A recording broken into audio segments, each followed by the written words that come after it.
같이 믿음의 고백을 하고 말씀을 나누겠습니다. 주님 지금 좋습니다. 시작. 주님 지금 좋습니다. 지금 감사합니다. 지금 잘 되고 있습니다. 아멘.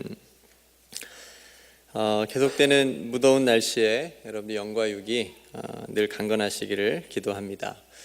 오늘은 찔림의 은혜라는 제목으로 같이 말씀을 잠깐 나누겠습니다. 성도 여러분, 먼저 한 가지 좀 여쭤볼게요.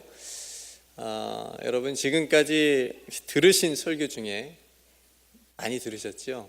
지금까지 들어본 설교 중에 혹시 기억에 남는 설교가 있으신가요?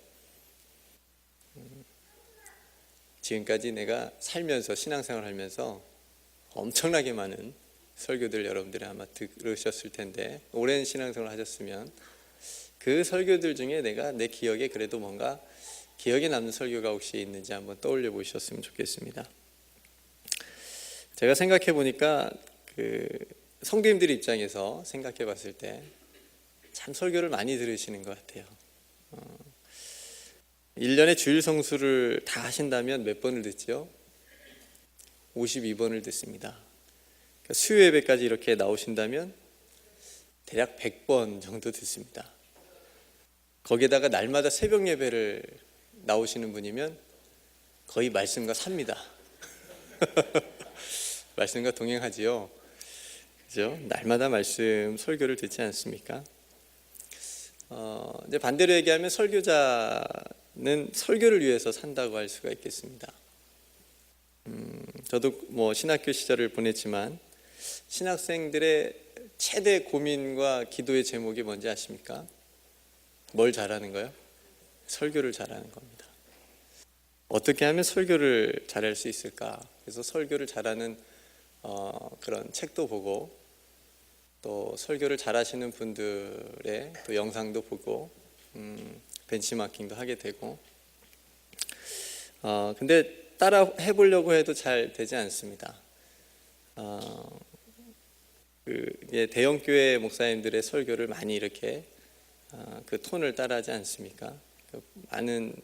저도 많이 봤는데 조영규 목사님의 그 목소리 톤을 많이 따라하시는 그런 신학생들도 봤습니다. 어색합니다. 저도 안 되잖아요. 저도 안 됐습니다. 이렇게 다 따라하려고 해도, 그리고 책을 읽어도 그렇게 잘 되지 않는 이유는, 가장 큰 이유는 삶이 다르기 때문이고, 또 목회 현장도 다르기 때문이고, 또 뭔가 다르기 때문에 이제 잘 따라하지 못하는 거죠. 가장 중요한 것은 어떤 설교가 참 잘하는 설교일까? 지금도 고민이지만은 설교와 삶이 하나가 되는 설교가 가장 좋은 설교인 듯 싶고, 그 삶에서 나오는 설교가 가장 성도들에게 이렇게 큰 영향력을 주고 힘을 주지 않을까 싶습니다. 그래서 삶과 설교가 동떨어질수록 이제 힘이 없는 거겠죠. 제가 이제 주의 깊게 듣는 설교들이 있는데, 그것은 이제 선교사님들이 가끔 모셔서 하는 설교들입니다. 선교사님들의 설교는 참 힘이 있습니다. 목소리가 크지 않아도, 웅변식으로 크게 내지 않아도 그분들이 하시는 설교에는 뭔가가 있습니다. 왜냐하면 정말 선교의 현장에서 복음을 전하면서 거기서 하나님께 주신 은혜를 가지고 또 하나님의 말씀을 나누기 때문에 훨씬 더 마음에 와닿고 또 은혜가 되고 힘이 되는 겁니다. 모든 삶과 설교가 이렇게 동떨어져 있는데도 불구하고 청중들은 속을 수도 있습니다. 그래서 그 후에 많은 문제들이 나중에 나타날 때도 참 많이 있습니다. 그래서 설교자도 마찬가지로 자신의 삶에서 이렇게 자신이 받은 은혜들을 최대한 하나님께서 주신 은혜를 가지고 나눠야 되고, 또 성도님들도 최대한 또 주의 깊게 이렇게 듣는 귀를 하나님께서 주시도록 기도하면서 듣는 것이 참 좋겠다 싶습니다. 설교는 하기도 어렵고 그리고 듣기도 어렵습니다. 저는 지금 부목사이기 때문에 그렇게 많은 설교를 하진 않지만 담임 목사님들은 참 설교를 많이 하십니다. 많이 하실 때는 일주일에 9번 정도를 제가 세어보니까 하는 것 같아요. 쉽지 않은 겁니다. 그래서 설교 표절의 유혹에 빠지기도 합니다. 듣는 것도 참 어렵습니다. 저는 처음부터 목회자가 아니었기 때문에 청년의 시기 때까지는, 신학교 가기 전까지는 저도 여러분들처럼 자리에 앉아서 목사님의 설교를 어렸을 때부터 계속 듣다가 이제 신학교 가서 사역을 하면서 이제 설교자가 되지 않았겠습니까? 그러니까 듣는 것도 참 힘들지 않습니까? 그러니까 무슨 말을 하는지, 무슨 앞에서 무슨 설교를 하는지 집중도 해야 되고, 여러분 지금 특세 기간이라 또 새벽에 나오신 분들은 굉장히 피곤하실 텐데 피곤을 물리치고 지금 앉아서 설교를 들으셔야 되지 않겠습니까? 그러니까 이래저래 힘든 게 설교다라는 생각이 듭니다. 그러니까 오늘 또 그렇지만 말씀을 듣는 이 시간에 전하는 저나 듣는 여러분들에게 조금이라도 힘과 또 위로가 되길 원하고, 오늘 말씀이 우리의 삶을 좀 변화시킬 수 있는, 우리의 생각을 바꾸고 우리의 가치관을 좀 바꿀 수 있는 그런 말씀의 시간이 되기를 간절히 소망합니다. 앞에서 제가 여쭤봤듯이 여러분들의 기억에 남는 설교가 혹시 있으신지요? 간혹 어떤 설교는 정말 쉽게 잊혀지지 않는 설교들이 있습니다. 마음에 딱 이렇게 남아있죠. 어렸을 때 그것이 어렸을 때 들었어도 그 들은 설교가 기억에 남는 거죠. 혹은 어떤 설교를 들었을 때 그 말씀이 자신의 상황과 어떻게 정말 딱 들어맞아 가지고 그 말씀이 정말 자신에게 힘이 되어지고 또 용기를 주었던 그런 말씀들은 또 기억에 남기도 합니다. 정말 한 편의 설교 때문에 삶이 바뀔 수도 있는 거고요. 또 어떤 한 편의 설교를 듣고 목회자의 꿈을 꾸거나 선교사의 꿈을 꾸거나 내가 가서 의료 선교를 해야 되겠다 하면서 의사의 꿈을 꾸는 어떤 이런 일들이 한 편의 설교를 들으면서 그런 역사가 일어날 때가 있습니다. 그런 간증을 또 종종 듣게 되죠. 그러나 대부분의 설교는 아마 기억나지 않으실 겁니다. 여러분들이 지금까지 수많은 설교들을 들으셨을 텐데 그 많은 설교들이 대부분은 기억이 나지 않으실 겁니다. 그렇지만 그것이 기억이 나지 않는다고 없어진 것이 아니라 대지에 흡수되는 비처럼 우리의 삶에 스며들어서 그 말씀이 내가 지금껏 신앙으로 성장하고 성숙하는데 영양분이 되었을 거라고 믿습니다. 설교자로서 그렇게 믿으려고 합니다. 네. 한편의 설교는 한 인생을 바꾸는 거죠. 오늘 많은 분들이 오셨는데 오늘 이 하나님의 말씀이 이 중에 모인 한 분이라도 어떤 마음의 힘과 위로가 되어지거나 또 격려가 되어지고 또 생각을 바꾸어진다면 정말 큰 하나님께 감사가 되겠습니다. 그것이 저는 말씀의 능력이라고 생각이 되어집니다. 설교자의 능력이 아니고 하나님의 말씀은 살아있기 때문에 그렇습니다. 히브리서 4장 12절 말씀에 보면 하나님의 말씀은 살아있고 활력이 있어 좌우의 날선 어떤 검보다도 예리하여 혼과 영과 및 관절과 골수를 찔러 쪼개기까지 하며 또 마음과 생각과 뜻을 판단한다 라고 말씀하고 있습니다. 그러니까 살아있는 하나님의 말씀이 우리 안에 들어올 때 그것은 때로는 어떤 검보다도 예리한 검이 되는 겁니다. 말씀이 검이 되는 겁니다. 그래서 우리의 혼과 영과 및 관절과 골수를 찌릅니다. 여러분 한번 상상해 보십시오. 마취되지 않는 상태에서 내가 칼을 맞았다. 얼마나 아프겠습니까? 얼마나 고통스럽습니까? 그죠? 상상하기 싫을 정도로 아마 큰 고통일 겁니다. 그런데 하나님의 말씀이 정말 나에게 와서 부딪힐 때 그것이 검이 된다, 검이라고 그랬는데 좌우의 날선 어떤 검보다도 예리하다고 그랬는데 그 검이 나에게 와서 부딪힐 때 그런 정도의 영적인 충격을 준다는 의미입니다. 여러분들에게 이런 영적 충격을 준 말씀들이 또 설교들이 그동안에 얼마나 있었는지요. 오늘은 설교를 들은 청중들의 반응이 기록된 본문입니다. 그러니까 여러분 하나님의 말씀을 받을 때 반응들이 참 다양하지요. 지금 자리에 이렇게 앉으셔서 딱 정자세로 앉으셔서 저를 다 바라봐 주시고 해찰하는 분도 계시긴 한데 딱 받아주시고 어떤 생각을 하시는지는 모르겠지만 그래도 저를 바라봐 주시면서 설교를 들으시니까 반응은 이제 비슷한데 이제 반응은 끝나고 나오겠지요. 그리고 들으시면서도 아마 여러분들이 각자 반응을 스스로 이제 하실 건데, 하나님의 말씀을 받을 때 반응이 참 다양하지요. 앞에서 말씀드렸다시피 살아있는 말씀이 안에 딱 들어와서 나에게 어떤 정말 영적인 충격을, 엄청난 충격을 딱 줘가지고 인생을 바꿔버리는 수도 있고, 혹은 반대로 거절하거나 거부하게 만들고 심지어는 적대하는 반응까지 보이기도 합니다.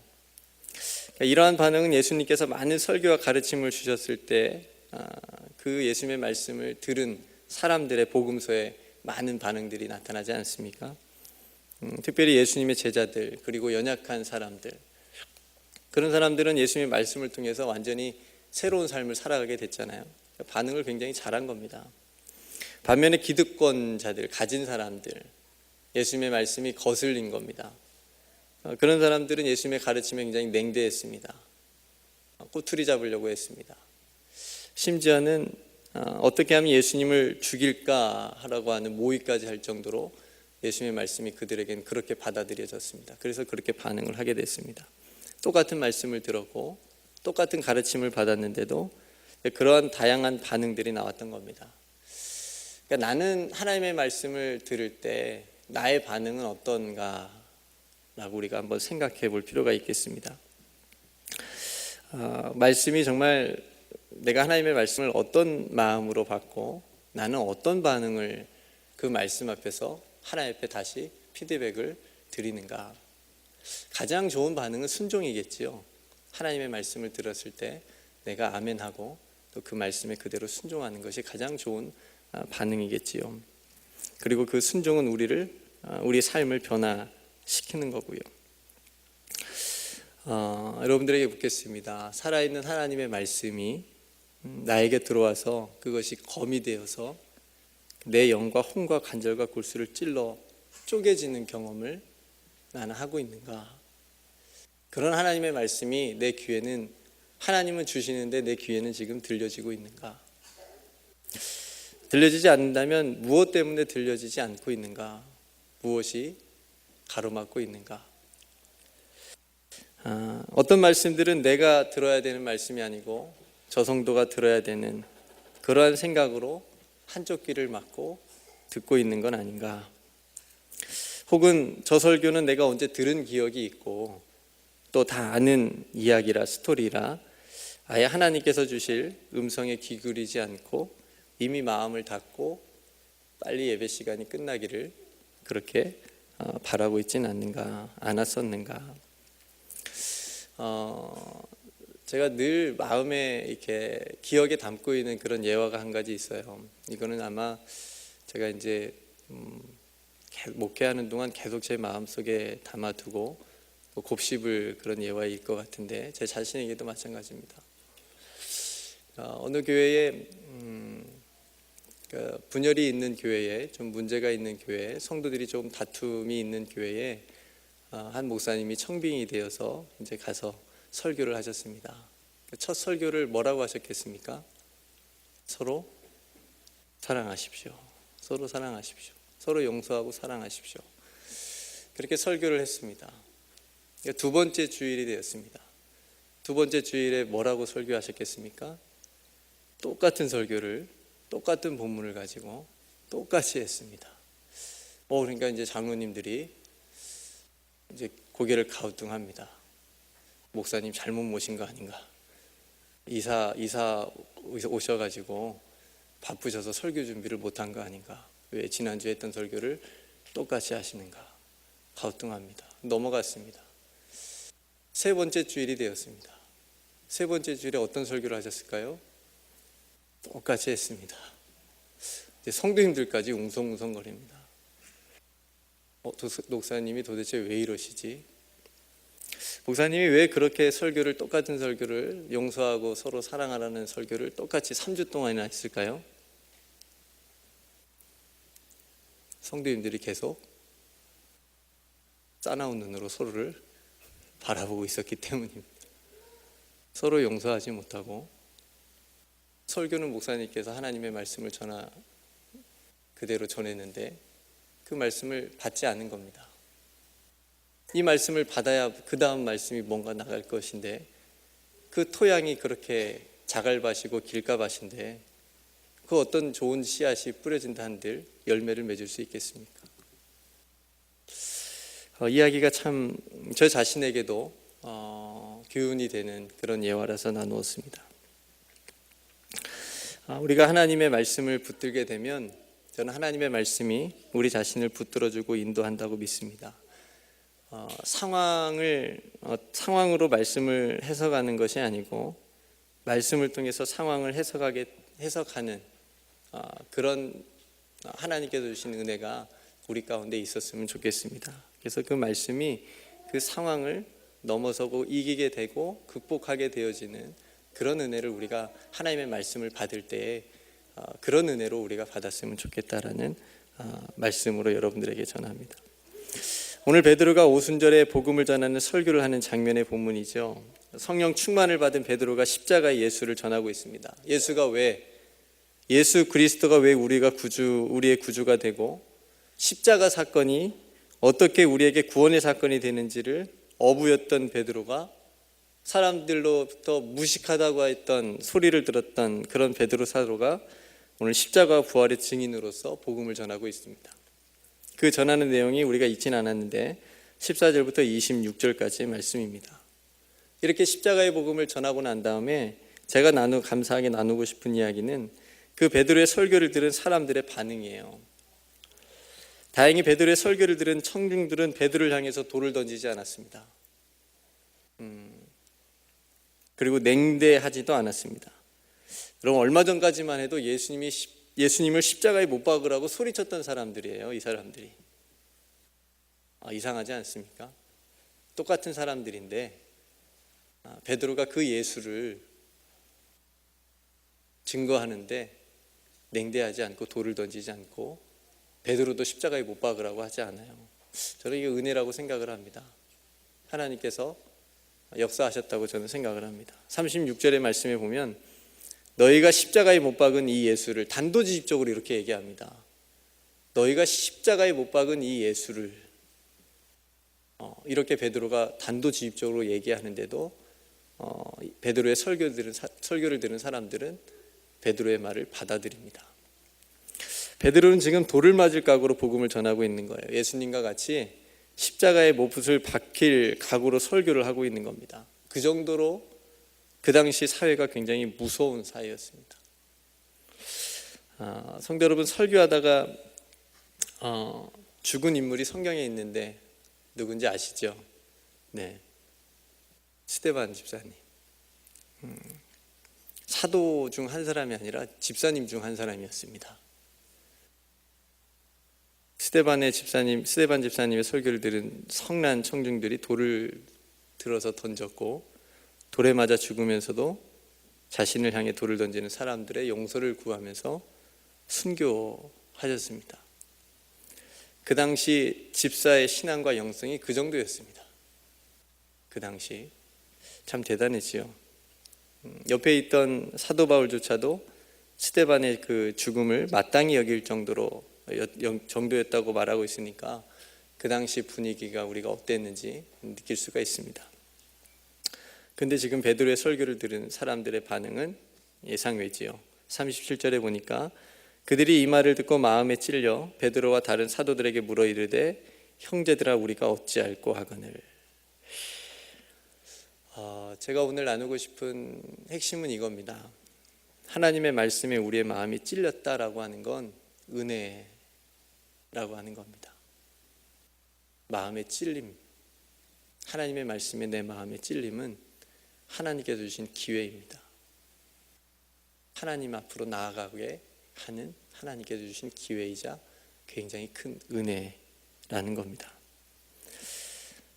마음의 찔림을 받아 변화로 나아가려는 사람들에게 베드로는 회개를 얘기하죠. 그리고 예수 그리스도의 이름으로 세례와 제사함을 받을 것을 권면합니다. 그리하면 성령의 선물을 받게 될 거라는 약속도 말해줍니다. 그게 38절 말씀입니다. 사람들은 베드로의 말대로 회개하고요, 그리고 세례를 받습니다. 41절에 보니까 그 말을 받은 사람들은 세례를 받음에 이날의 신도의 수가 3,000이나 더하더라. 그들의 삶이 새롭게 변화되었습니다. 하나님의 말씀을 받아들인 결과 그들의 삶이 새롭게 변화되었습니다. 한 번의 마음의 찔림으로 끝나지 않고 그 사람들은 사도들의 가르침을 받는 것으로 계속했습니다. 그리고 서로 교제를 나누었고 떡을 떼며 기도하는 데 힘쓰는 데까지 나아갔습니다. 신앙생활이 유지가 되었다는 얘기입니다. 살아있는 하나님의 말씀에 대한 찔림이 이들을 새로운 삶으로 인도하게 되었던 겁니다. 사랑하는 성도 여러분, 저와 여러분들이 이 과정을 다 밟은 겁니다. 그러셨죠? 우리도 복음을 듣고 회개하지 않았습니까? 십자가 앞에 나가서 우리의 죄를 다 내려놓고 용서함을 받지 않았습니까? 그리고 세례를 받았고요, 저와 여러분들 안에 성령께서 내주하고 계시지 않습니까? 그렇다고 한다면 여기서 끝나지 않고 이제 다시 우리가 여러분들에게, 저 자신도 그리고 여러분들에게 도전하고 싶은 것은 이제 다시 말씀에 찔려 더 가까이 하나님 앞에 나아가자라고 하는 것입니다. 우리는 언제 말씀에 찔려, 우리의 마음이 찔려 보았습니까? 언제부턴가 교회에서 고난을 얘기하고 십자가를 얘기하고 가난 같은 것을 이야기하면 부흥하지 못한다, 교회가 성장하지 못한다라는 말을 하기도 합니다. 마음의 감동만 그리고 동의만 남는 하나님의 말씀이 아니라 내 마음에 하나님의 말씀이 부딪혀서 내 마음이 그래서 찔려서 내가 어찌할꼬 하나님 앞에 통회하면서 나아가는 그런 말씀을 내가 언제 경험을 해보았는가. 그래서 그 말씀이 내 삶을 다시 하나님께로, 하나님께서 기뻐하시는 삶으로 걸어가게 하는 그런 말씀을 저와 여러분들에게 날마다 주시기를 주님의 이름으로 축복합니다. 말씀을 마치면서 제 자신과 여러분들에게 세 가지를 권면드리면서 마치겠습니다. 우리가 신앙생활을 하면서 찔리며 살았으면 하는 것 세 가지입니다. 첫 번째는 하나님의 말씀. 오늘 베드로의 설교에 성도들이 마음에 찔려 하나님 앞에 나온 것처럼 우리들도 하나님의 말씀에 찔렸으면 좋겠습니다. 하나님의 말씀은 때론 우리 자신에게 축복과 은혜의 말씀이기도 하지만 때론 나를 훈계하시기도 하시고 나를 살리는 검이 되기도 합니다. 그 하나님의 말씀에 우리가 날마다 찔렸으면 좋겠고요. 두 번째는 복음입니다. 복음은 기독교 신앙의 모든 것이지요. 복음은 십자가의 부활입니다. 이것이 없으면 우리의 믿음은 아무것도 아니라고 얘기를 합니다. 우리가 복음에 찔리며 살아갈 때 우리가 십자가가 우리에게 능력이 되는 것입니다. 십자가가 우리에게 구원이 되는 것입니다. 십자가가 액세서리가 아니라 십자가가 나에게 구원이 되고 능력이 되어지는 그런 삶, 복음과 상관없이 살아간 그런 명찰만 단 크리스찬이 아니라 내가 십자가 튼튼히 붙잡고 살아갈 수 있는 그런 삶이 되시기를 주님의 이름으로 축복합니다. 마지막 세 번째는 사랑입니다. 사랑이 점점 메말라가는 시대지요. 이렇게 많이 웃었으면 좋겠고 또 하나님께서 주신 기쁨을 우리 가운데 회복했으면 좋겠고 서로 작은 일에 얼굴 이렇게 또 붉히지 않고 사랑의 공동체 안에서 서로 마음을 모아서 하나님 앞에 나아가는 그런 하나님께서 기뻐하시는 그런 삶. 저는 물 부족, 식량 부족도 참 위험한 건데 더 무서운 것이 있다면 사랑 부족이라고 생각을 합니다. 가정에 아무리 많은 것이 있다 할지라도 사랑이 없으면 그 가정이 참 불행하겠지요. 모든 것이 완벽하다 할지라도 사랑이 없으면 참 불행한 시간들을 보낼 겁니다. 사랑이 없으니 나누지 못합니다. 우리가 하나님께서 주신 우리의 사랑을, 그 사랑에 우리가 찔려서 그 사랑을 우리가 함께 나누면서 살아갈 때 우리가 서로 돌아보아 사랑과 사랑을 격려하며 소망 가운데 살아가게 될 줄로 믿습니다.